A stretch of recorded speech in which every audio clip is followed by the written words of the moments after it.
बिस्मिल्लाहिर्रहमानिर्रहीम। अस्सलाम वालेकुम नाज़रीन, उम्मीद और दुआ करता हूँ कि आप लोग जहाँ जहाँ पर होंगे खैर आफियत से होंगे। ना इस व्लॉग में रात से एक फिर से कंट्रोवर्सी या एक होप या एक हमारे यूट्यूब के कंटेंट क्रिएटर्स को एक फिर से मंजन मिल गया बेचने को कि इमरान खान साहब की रिहाई, फलां ने ट्वीट कर दिया, फलां बोल पड़ा and all that. I think अपने बेसिक कॉन्सेप्ट जो हैं वो जर्नलिज्म में क्लैरिटी उनकी होना बहुत ज़रूरी है।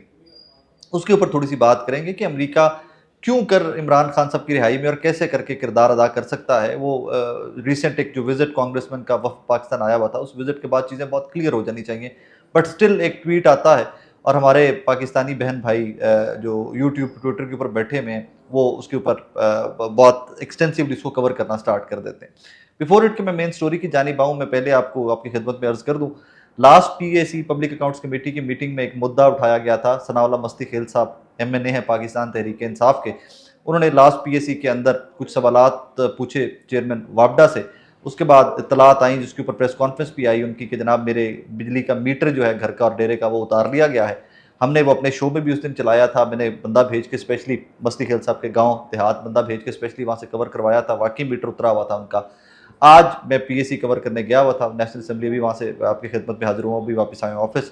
तो आज वो मामला जो है वो सॉर्ट आउट हो गया है। मस्ती खेल साहब ने जो रेलेवेंट लोग थे जिन्होंने हरकत की थी उनको माफ़ कर दिया है। दो जुनेद अकबर साहब और पीएसी जो है वो इस पब्लिक अकाउंट्स कमेटी जो है इस मूड में नहीं थी कि इजलास को आगे चलाया जाएगा, जस्ट लाइक दैट माफ़ कर दिया जाए। बट आज जुनेद अकबर साहब ने भी बात करते हुए साहब ने उससे बाद में बताया हमें कि जनाब हम ये मामला जो है स्पीकर नेशनल असेंबली जनाब अयाज सादिक साहब और फिर आगे पीएम जो हैं उन तक भी ये मामला पहुंचाया जाएगा। लेकिन सिंस मस्ती खेल साहब ने खुद से माफ़ कर दिया है तो फिर इसको आगे चला लिया जाता है, इजलास को आगे कंटिन्यू किया जाता है। वरना तो आपको याद है कि एहतजाजन इजलास ही पीएसी का ख़त्म कर दिया था।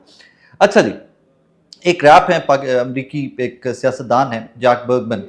मैं उनकी अगर आपको समझाने के लिए मिसाल दूं तो वो कोई अमेरिका के मतलब मैं अपने लोकल सिस्टम से पॉलिटिकल या पार्लिमानी सिस्टम से अगर आपको तशबीह या समझाने की कोशिश करूं तो जैक बर्गमैन एक एमपीए एमएनए के लेजिस्लेटर तो हैं, वो कोई वफाकी वजीर या हुकूमती वजीर नहीं है कि जिनका कहना या जिनका कोई भी अल्फाज जो है वो बहुत बमानी है या बहुत वजन रखते हैं किसी भी मुल्क के लिए, किसी भी नेशन के लिए। And when it comes to Pakistan specifically तो जैक बर्गमैन या कुछ और कांग्रेसमैन रैप जो हैं वो बार बार ट्वीट्स करते रहे हैं फ्री इमरान खान की। अच्छा, ये कैंपेन लॉन्च होती है, काफ़ी महीने हो गए इसको, फ्री इमरान खान साहब की कैंपेन वहाँ से अमेरिका से लॉन्च हुई। पाकिस्तान तहरीक इंसाफ के बहुत सारे जो वोटर सपोर्टर थे उनमें एक होप पैदा हुई कि शायद अमेरिकन प्रेशर बहुत बढ़ेगा। फिर वो अमेरिकन प्रेशर बढ़ते बढ़ते पाकिस्तान के टॉक शोज़ का सारा फोकस उन ट्वीट्स के ऊपर हो गया। अब वो ट्वीट्स के बाद फोकस के बाद की कहानी ये होती है कि कांग्रेसमैन का वफ्द पाकिस्तान आता है। वो वफ्द आता है तो वो पाकिस्तानी सियासतदानों से मिलता है, डिफरेंट डिनर्स होते हैं, असेंबली उनके एम्बेसी में डिनर्स होते हैं। इत्तलात तो ये भी थी कि शायद कुछ सहाफ़ियों से भी मिलना था, नहीं मिले। इत्तलात पहले ये भी उड़ाया गया कि वो इमरान खान साहब से जेल में जाकर मिलेगा वफ्द, वो भी नहीं मिले। एक ऑफिशियल टूर था, ऑफिशियल विजिट था, तो ऑफिशियल विजिट के कुछ प्रोटोकॉल्स, डेलीगेशन जो होता है ऑफिशियल उसके कुछ डिप्लोमेटिक प्रोटोकॉल्स हैं, वही प्रोटोकॉल्स फॉलो किए गए हैं। बट उसमें जो अचंभे की बात थी या उसमें जो इस चीज़ के ऊपर बड़ा वावेला हुआ एट दैट टाइम वो था कि जी देखें उन्होंने इमरान खान के बारे में बात ही नहीं की, देखें उन्होंने किसी भी चीज़ तहरीक इंसाफ के बारे में बात ही नहीं की, उन्होंने 8 फरवरी के इलेक्शन के ऊपर बात ही नहीं की। उसका हमें नहीं पता बात की या नहीं की, अगर की भी तो उन्होंने कोई प्रेस कॉन्फ्रेंस नहीं करनी थी। एक बीइंग स्टेट गेस्ट या वो एक डिप्लोमेटिक नॉर्म्स का ख्याल रखते हुए उन्होंने बात नहीं करनी थी। लेकिन बात नहीं हुई, कहीं पर रिपोर्ट नहीं हुई, कहीं पर हल्की फुल्की रिपोर्ट हुई कि ह्यूमन राइट्स के ऊपर कहीं पर किसी डिनर के ऊपर कुछ लोगों ने उनसे बात की and all that is it. इसके ऊपर पीएमएलएन ने बहुत बगलें बजाई। पीएमएलएन, दिस इज ऑड ना कि हमारे पाकिस्तान की पॉलिटिक्स के डायनामिक्स बहुत डिफरेंट है। पीएमएलएन ने इसके ऊपर बहुत बगलें बजाई कि देखें जी वो आए हैं, ये तो कहते थे अमेरिका अब रिहा करवाएगा, वो वफद आएगा, ये हो जाएगा, वो हो जाएगा, डोनाल्ड ट्रंप कॉल करेगा। वो भी एक वो लंबी कहानी है कि डोनाल्ड ट्रंप जब प्रेसिडेंट इलेक्ट हुए तो उसके बाद जनाब ये था कि डोनाल्ड ट्रंप टली मारेंगे, ये करेंगे, ये करेंगे। ये यूट्यूब के ऊपर कंटेंट बनाने की हद तक मुझे समझ आती है, चलें कोई चंद व्यूज़ किसी को पड़ जाएंगे। मुझे ये ट्विटर के ऊपर ट्वीट करने के लिए समझ आती है कि ट्वीट वायरल हो जाएगी, आप किसी व्हाट्सएप ग्रुप में या किसी थिंक टैंक में शायद डिस्कस हो जाओ। मुझे ये फेसबुक का स्टेटस लगा के समझ आती है कि 4 कमेंट लोग आपके ऊपर कर देंगे। लेकिन ये एक बुनियादी सा नुक्ता है जिसको समझने की ज़रूरत है कि भाईजान हर बंदा अपने अपने प्रेशर पे काम कर रहा होता है। यही जैक बर्गमैन जो है, उनकी ट्वीट पहले पढ़ लें, फिर मैं इसके आगे सजाद बरकी साहब और बाकी लोगों के बारे में बात करते हैं। इन्होंने रात को ट्वीट किया, आज रात जो गुजरी है, after my Pakistan visit engaging with leaders and communities there and in the US, I reaffirm my call for Imran Khan's release. A strong US-Pakistan partnership thrives on shared values, democracy, human rights, and economic prosperity. Let's work together for freedom and stability.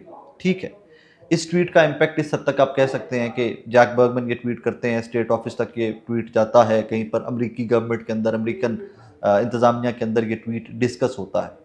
Jack Burgman की इस tweet का पाकिस्तान की हुकूमत के ऊपर, पाकिस्तान की रियासत के ऊपर, पाकिस्तान के सियासी निज़ाम के ऊपर इम्पैक्ट क्या है? ज़ीरो।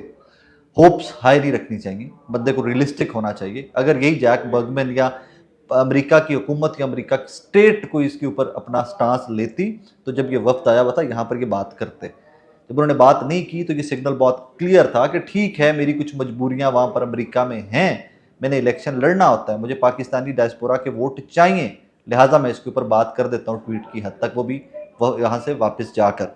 इसके ऊपर डिफरेंट एंगल्स हैं, बहुत सारे लोगों ने इसके ऊपर मुख्तलिफ मामलात रखे, लेकिन एक इम्पॉर्टेंट जो फैक्टर है इसी ट्वीट के ऊपर, इसी पैगाम के ऊपर, सज्जाद बरकी साहब पाकिस्तान तहरीक इंसाफ के रहनुमा अमेरिका में जो उन्होंने लिखा वो बहुत इंपॉर्टेंट है, वो आपको सिचुएशन क्लियर कर देता है। सज्जाद बरकी साहब ने लिखा, dear rep Jack Bergman, the people you met in Pakistan were oppressors not leader.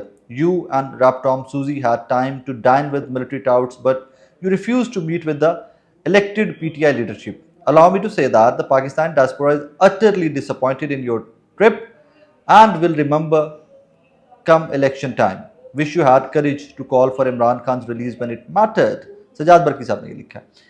इसमें आप इसको पसंद करें, आप ना पसंद करें, आप इसके ऊपर कमेंट्री करें, आप इसके ऊपर यूट्यूब के व्यूज़ लें, आप फेसबुक के व्यूज़ लें, आप टॉक शोज़ की जिन्नत बनाएं इसको, ऑल दैट। ये एक हद तक ये ट्वीट आप जैक बर्गमैन की काम आप इससे ले सकते हैं कि आप जो PMLN ने एक नैरेटिव बनाया हुआ था कि देखिए जी वो पाकिस्तान आया तो सोच बदल गई और वो छोड़ के चला गया, didn't talk about Imran Khan और PTI, that is it.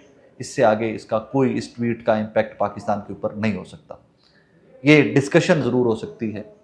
Imran Khan साहब की रिहाई के मामलात इससे ज़्यादा कॉम्प्लेक्स हैं, इमरान खान साहब की रिहाई के स्टेक्स इससे बहुत ज़्यादा हाई हैं। जैक बर्गमैन से आप बैठ कर मुज़ाकरात करके कोई आधा घंटा बैठ के गपशप लगा के एक अमेरिका से बैठे, लंदन से बैठे, लाहौर से, इस्लामाबाद से बैठे व्लॉग तो कर सकते हैं, लेकिन इस ट्वीट का इम्पैक्ट या इस ट्वीट के बाद इक़्तिदार के ऐवानों में कोई थरतली या खलबली मचती हुई मुझे तो नज़र नहीं आ रही। स्टेक्स बहुत डिफरेंट होते हैं। मैंने पहले भी एक अर्ज़ की थी, जब ये तीनों जो साहिबान अमेरिका से पाकिस्तान तशरीफ़ लाए हुए थे, जैक बर्गमैन वगैरह, टॉम सूजी वगैरह, मैंने तब भी आपकी खिदमत में गुजारिश की थी कि मौजूदा रजीम, मौजूदा हुकूमत अमेरिका को कहाँ पर नो कर रही है, कहाँ पर कह रही है कि अमेरिकी मफादात के ख़िलाफ़ खड़ी है, अमेरिकी मफादात के साथ टकराव है मौजूदा हुकूमत का, कि उनको कोई ऑल्टरनेट या वो कहें कि नहीं जी Imran Khan is the right choice for us, तो हमें इमरान खान को रिहा करवाने के लिए अमेरिका अपना किरदार अदा करेगा। इंटरनेशनली चीज़ें बहुत मुख्तलिफ होती हैं नाजरीन, अकवाम अपना अपना, नेशंस अपना अपना फ़ायदा देखती हैं। इस टाइम के ऊपर डोनाल्ड ट्रंप ने पूरी दुनिया से टक्कर ली हुई है और टारगेट या उनका मोटिव या कह लीजिए जो वो अचीव करना चाहते हैं, इकोनॉमिक स्टेबिलिटी फॉर अमेरिका, कि अमेरिका को मुनाफा बख्श, अमेरिका दौलतमंद मुल्क होना चाहिए, एक से हमारे जो कर्जे बढ़ते जा रहे हैं, डेफिसिट उनको ख़त्म करना है, टैरिफ पे टैरिफ लग रहा है, पूरी दुनिया से डोनाल्ड ट्रंप ने इस टाइम के ऊपर टक्कर ली हुई है। आई होप एंड प्रे कि वो वक्त आए कि पाकिस्तान उस टक्कर में चाइना जैसा, इंडिया जैसा एक बड़ा स्टेक होल्डर हो, हम भी तुम्हारी एक्सपोर्ट्स भी इस काबिल हों कि हम मैटर करें, बट वी डोंट मैटर। हम मैटर नहीं करते। ठीक है, बार बार किसी को चार्ज करने के लिए, किसी को शोर मचाने के लिए आप अमेरिका से बहुत हाई होप्स रखिए। इमरान खान की जिद्दोजहद को डेमोक्रेटिक जिद्दोजहद ही रखिए। इमरान खान के पास जितना वोट बैंक, जितना पब्लिक सपोर्ट है, ये मामला पाकिस्तान के अंदर ही सॉर्ट आउट होगा। इंटरनेशनल गारंटर हो सकते हैं कोई, सऊदीया, अमेरिका, एट सम पॉइंट ये कोई बैठकर मामलात तय ज़रूर करवाए जा सकते हैं चीज़ों को आगे लेकर चलने के लिए। माजी में भी यही होता है, सियासत के अंदर यही होता है। लेकिन वो कोई कह लीजिए ना कि इमरान खान किसी की कॉल के ऊपर रहा होगा, तो that is not going to happen. बहुत चूरन बेचा है, बहुत सीनियर लोगों ने पाकिस्तान के अंदर ये चूरन बेचा है। इमरान खान के स्टेक्स देखिए, इमरान खान चीज़ किसके ऊपर खड़ा हुआ है, वो अवामी मैंडेट के ऊपर खड़ा हुआ है। ही नोज़ के पाकिस्तान के अवाम मेरे साथ है, और यही प्रॉब्लम है हुकूमत को, यही प्रॉब्लम है एस्टैब्लिशमेंट को कि इसके स्टेक्स, इसके पास इतना कैपिटल है, पॉलिटिकल कैपिटल इतना ज़्यादा है कि वो वहाँ पर स्टैंड लेके खड़ा है। सो उस स्टैंड के ऊपर अमेरिका, ईरान, सऊदीया, फलाना चाइना, ये वो, इनके ऊपर इनके अपने अपने स्टेक्स हैं, उनके अपने अपने मफादात हैं, अपने अपने मफादात की जंग है। उनमें कोई आउट ऑफ द वे जाकर स्ट्रेट अप उनकी प्रायोरिटी जो है वो इमरान खान साहब की रिहाई ना है, ना हो सकती है, ना आपको और मुझे, हम तमाम लोगों को इसके ऊपर बहुत ज़्यादा बात करनी चाहिए, इसके ऊपर रिलाय करना चाहिए। बात आज के ब्लॉग का खुला ब्लॉग करने का पर्पस ये था कि मुझे बड़ा दुख होता है कि जब मेरे ही कुछ कलीग, मेरे ही कुछ दोस्त गलत होप्स लगा के बैठ जाते हैं और अपने व्यूअर को, अपने पाकिस्तानी को जो इमरान खान साहब का चाहने वाला है उसको मिसगाइड करते हैं। जैक बर्गमैन हो जाए, टॉम सूजी हो जाए, कोई भी और टॉम ब्ला ब्ला ब्ला हो जाए, उनसे होप्स अपनी बहुत हाई मत रखिएगा। अपना ख्याल रखिएगा, दुआ में याद रखिएगा। अल्लाह हाफिज़।